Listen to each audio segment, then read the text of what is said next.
Every country has a flag, but have you ever wondered why?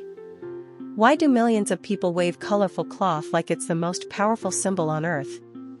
Let's find out. A flag is not just cloth.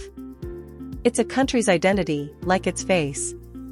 Just as you have a name and personality, countries have symbols, and their flag is the biggest one.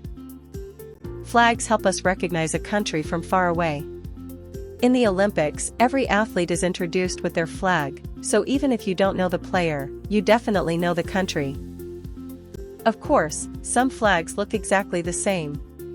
Chad and Romania, are you two cousins or what?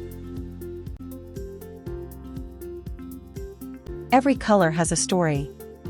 Red often shows sacrifice, green means hope, blue means freedom. Flags are basically history books, without pages. A flag is like a magnet, it pulls people together. On Independence Days, sports events, or even schools, everyone stands under one symbol, the flag. Before mobile phones, the world used flags. Ships talked to each other using flags. Armies used flags to show their king's power.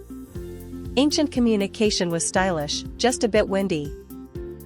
The world's oldest flag? Denmark.